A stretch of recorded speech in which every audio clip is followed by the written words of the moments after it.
Hello everyone, my name is Shamsumudip and I'm the ALS instructor here at Aspirex.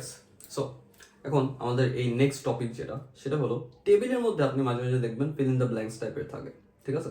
তো এইসব fill in the blanks আমরা কিভাবে করব সেটা আমরা দেখব ভিডিওতে। Hello everyone, let's start. So, questions 4 to 7 of Cambridge IELTS 18 reading test 1.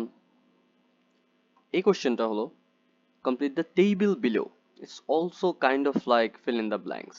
But এখানে কিছু জিনিস দেওয়া থাকবে যেমন growth, selection, sale এগুলার অর্থ ধারণ করে অর্থ চিন্তা করে আমরা ভাববো অ্যান্সার কি হতে পারে।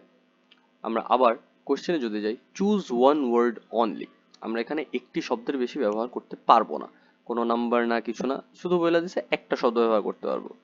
So firstly intensive farming versus aeroponic urban farming. ফার্স্টে হলো ইন্টেন্সিভ ফার্মিং, এটার গ্রোথ নিয়ে কথা বলা হয়েছে। আমরা নাম্বার 4 এ যদি দেখি wide range of dash used, আমাদের এখানে ফার্স্ট কিওয়ার্ড হলো ইন্টেন্সিভ ফার্মিং নিয়ে যখন কথা বলা হচ্ছে ওইখানে ওয়াইড রেঞ্জ অফ কি ইউজ করা হয়। তো আমরা আবার যেটা খেয়াল করব সেটা হলো লাস্টে আমরা কোনখানে শেষ করেছিলাম, এই যে এইটার যেটা শেষ করেছিলাম সেটা হলো 10% অফ দ্য সিটিজ কনজাম্পশন ওভারঅল। তো ওই অ্যান্সারটার পরেই আমাদের বাকি জিনিস শুরু হবে, বাকি কোয়েশ্চেন শুরু হবে। So wide range of dash used, wide range of কি ইউজ করা হয় ইন্টেন্সিভ ফার্মিং এর জন্য। আমরা যদি এখন সুন্দর মতো প্যাসেজে যাই তাহলে আমরা দেখতে পারি আমরা শেষ করেছিলাম এই যে 10% অফ কনজাম্পশনের এখানে। So perhaps most significantly, however, this is a real life showcase for the work of Hardy's flourishing urban agriculture consultancy, Agripolis, which is currently fielding inquiries from around the world to design, build, and equip a new breed of soil free inner city farm. The method's advantages are many. He says, first, I don't much like the fact that most of the fruit and vegetables we have been treated with something like 17 different pesticides. এখানে আমরা যেটা খেয়াল করব সেটা হলো the method's advantages are many. প্রথম জিনিসটা সেটা হলো I don't much like the fact that most of the fruit and vegetables we eat have been treated with something like 17 different pesticides, or that the intensive farming এই যে intensive farming নিয়ে কথা, farming techniques that produced them are such huge generators of greenhouse gases। এখানে আমরা যদি আবার কোশ্চেনে যাই ওয়াইড রেঞ্জ অফ কি ইউজ করা হয়েছে কিছু একটা, সেটা হলো আবার যখন ওয়াইড রেঞ্জ এখানে আমরা দেখতে পাই 17 ডিফারেন্ট পেস্টিসাইডস, এখানে একটা ওয়াইড রেঞ্জের কথা বলা হয়েছে। আমরা যেটা বলেছিলাম আগে যে সবসময় সিনোনিমস অ্যান্টোনিমস ইউজ করা হবে না, ওই টাইপের ওয়ার্ডস ইউজ করা হবে। এখানে 17 ডিফারেন্ট পেস্টিসাইডস হলো একটা ওয়াইড রেঞ্জ। সো এখানে যেটা বেশি ইউজ করা হয়েছে সেটা হলো pesticides, and the answer is pesticides. এরপর আমরা যদি আবার কোশ্চেনে যাই নাম্বার 5, এখানে কি সিলেকশন, ফার্স্ট সিলেকশনে আমরা পয়েন্ট যেটা দেখতে পাই সেটা হলো quality not good. The second is varieties of fruit and vegetables chosen that can survive long, মানে ফ্রুট অ্যান্ড ভেজিটেবলস এর ভ্যারাইটিস চুজ করা হয় কিন্তু ওগুলা যেগুলো সার্ভাইভ লং কি, সেটা টাইম হইতে পারে, ট্রাভেল হইতে পারে, যে কোনো কিছু হইতে পারে। আমরা যদি আবার প্যাসেজে যাই তাহলে আমরা এটা অ্যান্সার পাবো।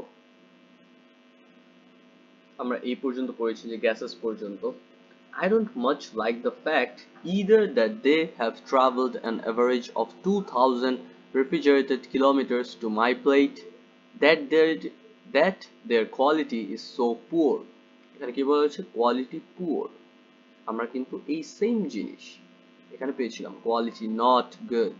সো কোয়ালিটি পুয়ারের সাথে এটা মিল পেয়েছি, একটা পয়েন্ট আমরা পেয়ে গেছি, মানে পরের পয়েন্টে অ্যান্সার পাবো। Because the varieties are selected for their capacity to withstand such substantial journeys. Withstand এর এখানে কি survive এর সাথে কথা মিলে, substantial journeys, so the answer is journeys। কেন journeys? কারণ কোশ্চেনে চেয়েছে যেটা সেটা হলো varieties of fruit and vegetables chosen that can survive long journeys. How is it the answer?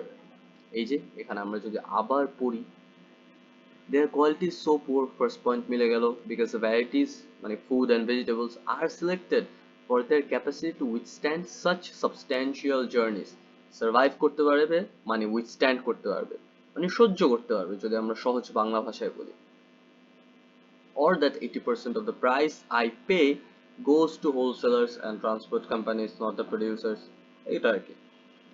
এছাড়া নিচে যদি যাই, নাম্বার 6 সেল নিয়ে কথা বলা হয়েছে। আমরা একটু আগে যে লাইনটা পড়লাম সেটা কি, receive very little of overall income, মানে কোনো একজন আছে যে ওভারঅল ইনকামের খুবই কম পার্ট পায়, গ্রহণ করে বলা যায়, পায়ও বলা যায়, সেটা কে?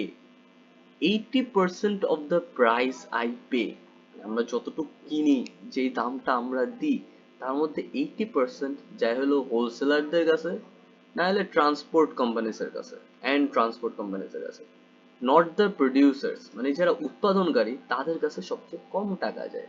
So the answer is producers, because আমাদের কোয়েশ্চেন ছিল dash receive very little of overall income. এই ব্ল্যাঙ্কে কি হবে? ব্ল্যাঙ্কে হবে প্রডিউসার্স।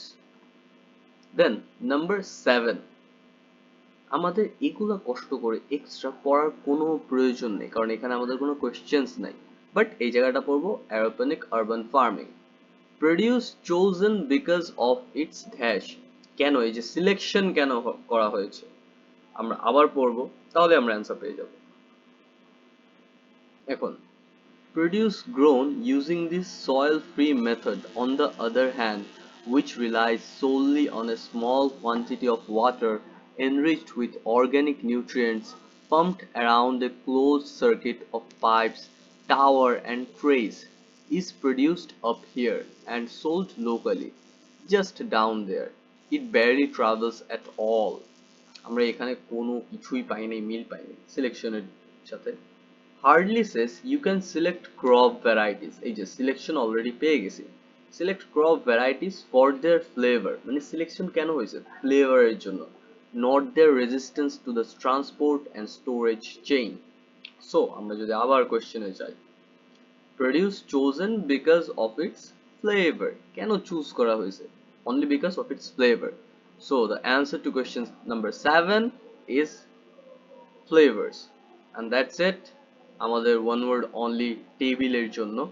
টেবিলের ক্ষেত্রে আমরা যেটা খেয়াল করব, এখানে কি লেখা থাকে, এই জায়গাটায় কি লেখা থাকে, এগুলো যদি আমরা লেখাগুলো খেয়াল করি, লেখা খেয়াল করলে আমরা খুব সহজেই অ্যান্সার পেতে পারবো। আমাদের প্রথমে এগুলোর অর্থ বুঝতে হবে। আপনারা সবাই একটা জিনিস করতে পারেন, এটা হলো আমার একটা ছোট্ট টিপ প্রতিটা ভিডিওর শেষে, সেটা হলো at the end of every video, যেটা আমি আপনাদেরকে বলবো, সেটা হলো এই যে শব্দগুলা নতুন আপনারা ভোকাবুলারি শেখার চেষ্টা না করে বা ভোকাবুলারির জন্য বই না কিনে আপনারা এগুলা পড়তে পারেন, এগুলা খেয়াল রাখতে পারেন। এখানে অনেক শব্দ দেখবেন আপনারা পারেন না, যখন ওই শব্দ পারবেন না তখন সুন্দর মতো ওই শব্দের অর্থ জেনে নেবেন।